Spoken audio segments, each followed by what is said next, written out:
Bloomington, Min. Ron Kill and his wife, Jane, might be the friendliest people in Minnesota. Which is saying something. They've been Vikings season ticket holders for 15 years and have seen plenty of opposing fan bases come and go without much torment. But when their son and daughter-in-law went to the NFC Championship game in Philadelphia 2 weeks ago and told them their personal horror stories, bottles thrown, foul language, intimidation and threats, it was too much to take. Ron went downtown to the Xcel Energy Center and booed the Eagles on Super Bowl opening night. At least for a week. He's a Patriots fan. They said it was horrible. Ron says, "They got beat. Big deal. That happens. But you know, when you can't go out there and feel safe. Terrible." Jane adds, "Our son said the night before he was afraid for his life. The manager at the restaurant stood behind them to make them safe. They were being harassed because he had a Vikings jersey on and they went out to eat." She added later, "They also said the little kids were taunting Vikings players too. I mean, how do you teach your kids to do that? Imagine the strange, fever dream universe where the Patriots arrive anywhere outside the 6 New England states and are the fan favorite, thanks to a local Tom Brady tie-in. He has family from Minnesota. And an icy relationship between Vikings and Eagles fans. Super Bowl 52 has provided that forum. The Mall of America is a United Nations of sorts. Diplomacy must be maintained for the greater good, but tensions run high. Vikings fans have been spotted wearing purple shirts with Patriots logos on them, saying "I'm a Vikings fan. Go Patriots."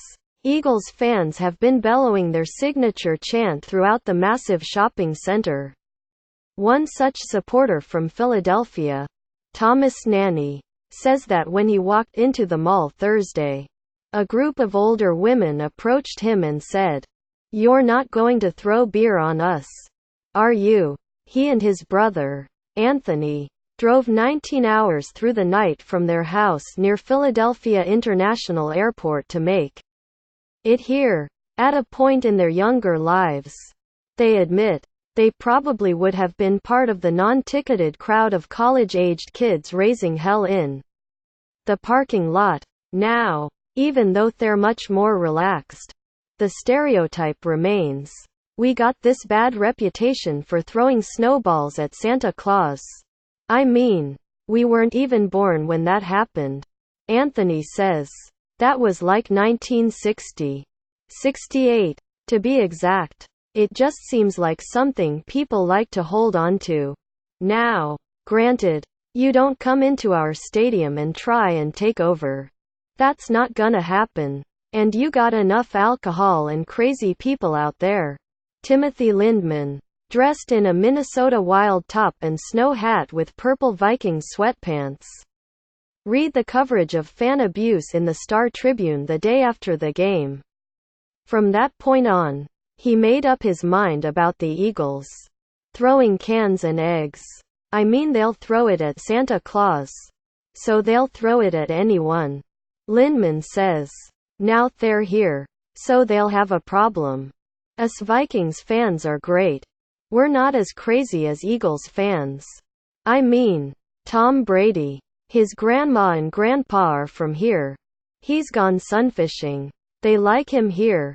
You know. Jane Kill says she heard that many Minnesotans wrote to the mayor and also to the online retail giant Amazon, which is considering a new corporate headquarters in Philadelphia, to ask their CEO if he would really put a business in a place where people acted like that.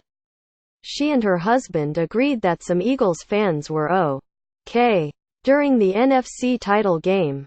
One group actually told her son and daughter-in-law that if the Vikings won, they would find them at their seats and help smuggle them out of the stadium. Instead, they both swapped their Vikings jerseys for Carson Wentz North Dakota State jerseys. The Kills aren't too far from Fargo and blended in. Still, it should have come to that.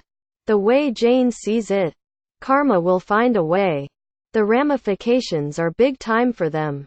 She says, not getting this newsletter in your inbox yet? Join the MMQB's Morning Huddle. Hot reads. Now on the MMQB. Albert Breer's weekly game plan column. Callan Collar from the tiny Minnesota town with a big connection to Tom Brady. Andy Benoit on Trey Burton. Perhaps poised to become the unlikely hero of Super Bowl 52. Later today, George R. Martin knows a little something about building a dynasty. He weighs in on the Patriots' Jacob Feldman on the Dilly Dilly craze sure to envelop Super Bowl advertisements and, subsequently, all of your friends who lack a sense of humor. The Super Bowl halftime scorecard from the great Jack Dickey. What you may have missed. The Unlikely Patriots Pipeline by Jenny Vrentas trying to pass one of Matt Patricia's rocket scientist classes. Press coverage. Ryan Shazier. 1. Ryan Shazier posted a photo to Instagram showing him standing, brace on his left knee, with his arm around Ben Roethlisberger. He's being discharged from the hospital and moving on to the next round of rehab. 2. The Eagles had a bad second half of practice on Wednesday. Doug Peterson responded. 3. From the Boston Globe. Brian Flores. Potentially the Patriots' next great defensive coordinator. 4. Malcolm Jenkins, a fierce advocate for social justice reform, takes the stage in Minneapolis. 5. Aaron Rodgers is one of the league's most experienced shade throwers. He said Thursday that the Packers firing his quarterback's coach without consulting me was interesting. 6.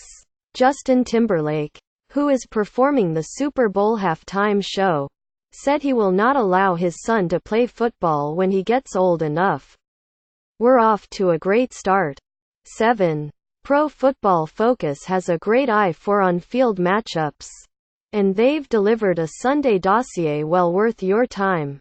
8. Bill Belichick, in a stunning development, doesn't want to expound on the possibility of winning back-to-back Super Bowls. 9. This Eagles hype video is something, though the horse punching must have been left on the cutting room floor. 10. There's a chance this Sunday's Super Bowl is the coldest on record. So happy I forgot my coat in New Jersey. The Kicker, a song for Eagles and Vikings fans. May they come together under these fluorescent lights and enjoy the Mall of America together.